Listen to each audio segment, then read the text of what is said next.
Hello artists and welcome to Creativity Time with Julia Major. Today we're going to be talking about adhesives, the things that make your art stick together. That means glue and tape.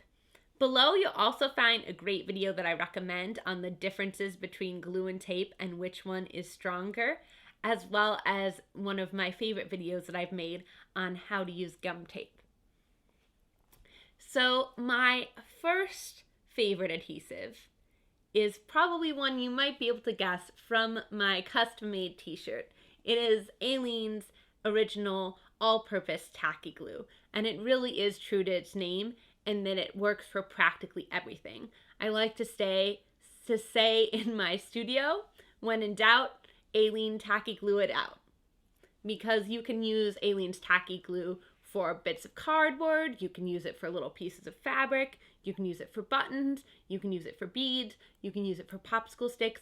It's really great. What I love about Aleene's is that it's very strong and also that it's not as slidey as your classic school glue. So the way I like to apply Aleene's is instead of trying to go through the bottle, I just take off the lid, I put a little blob on a sheet of newspaper, and then I apply what I want using a Q-tip or just a little cut sliver of cardboard, because you can get really precise with Aleene's because of how thick it is.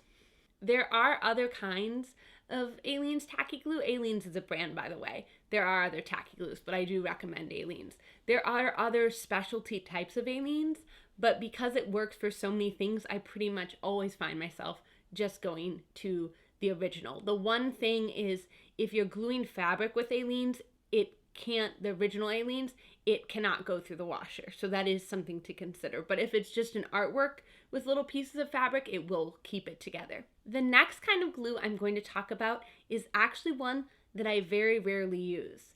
It's your classic school glue. Sometimes people refer to it by the brand name Elmer's, even though other brands make it. This one is a School Smart. I find I almost never use a school glue just because, like I said, it kind of slips and it slides, and the lid can get clogged up a lot, which happens to Aleene's too, but the tacky glue works better for that newspaper technique and the school glue doesn't. So if you need to glue something, school glue can work really well, but if you're wanting to just replace it, it's pretty replaceable. The one thing I will say it's kind of nice for is if you can't have a glue stick, the tacky glue is a little bit thicker, so you may have a little bit of a risk of a lump, whereas if you're using the school glue, you can get it nice and thin. And it can be good for if you're wanting to do a glue resist, because again, it's thinner and you can kind of make designs with it a little more easy. It's a bit flowier. The next art supply that I like to use a lot is a glue stick. There's a lot of different kinds of glue sticks and there's a lot of different kinds of brands. I like Uhu, I also like Rostic and Elmer's. Stay away from UB, it is not very good. The thing with glue sticks is they're not extremely powerful. What they're best for is paper collage. So you can use them on tissue paper, you can use them on newspaper, traditional paper. If you're gluing paper onto cardboard, they work, but if you're gluing cardboard to cardboard, they're pretty weak. They're also not very good for things like sequins. They can work, but you have to use so much of them, and it's really frustrating also to use them for that. So I would definitely recommend using another type of glue if that's what you're going to do. One thing that can be considered a disadvantage of the kind of washable glue sticks is they're a little weaker, but I actually think that can be a nice feature, because if you really want to move something and you've only put down a little bit, oftentimes it will keep it down for a bit, but if you wanted to pull it up and you're gentle about it, you can. So oftentimes for a collage, I'll start out by putting down a glue stick, but then at the end, to really secure things, I'll use a little bit of tacky glue or white glue or something else in the corners. What's nice about glue sticks is they are very fast and low mess. Then we have a hot glue gun. My artists absolutely love low temp hot glue guns. The advantage of a low temp hot glue gun is, while it can burn you, it is not going to burn you very badly at all. As long as you're keeping away from really sensitive areas like the eyes, you should be fine.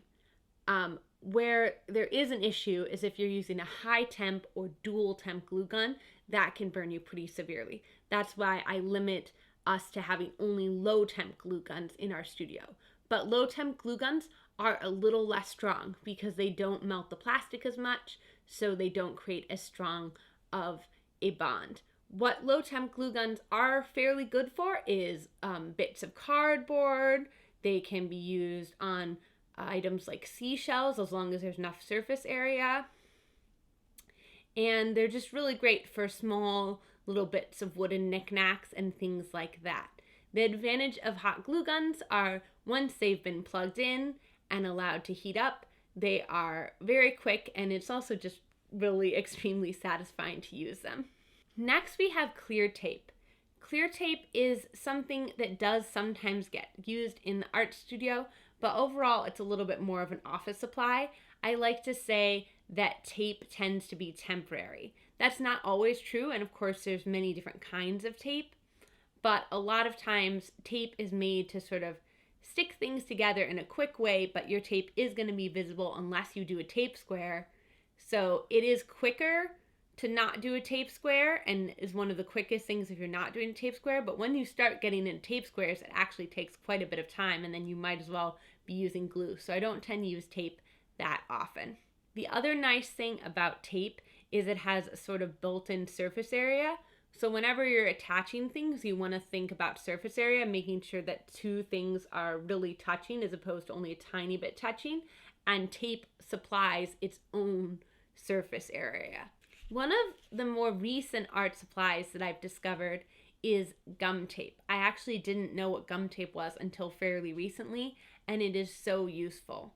Gum tape takes a bit of getting used to, so if you want to learn some more tricks of how to use it, watch the video I have below.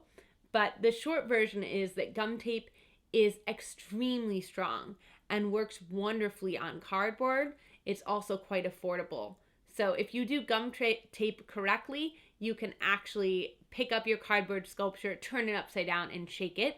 That's how strong gum tape is. Lastly, we have Mod Podge. It's not something I use a lot, but when you do use it, it can be quite fun and useful. Once again, similar to tacky glue, it comes in a lot of different types, but this is the gloss version, so it can be used to make things shiny.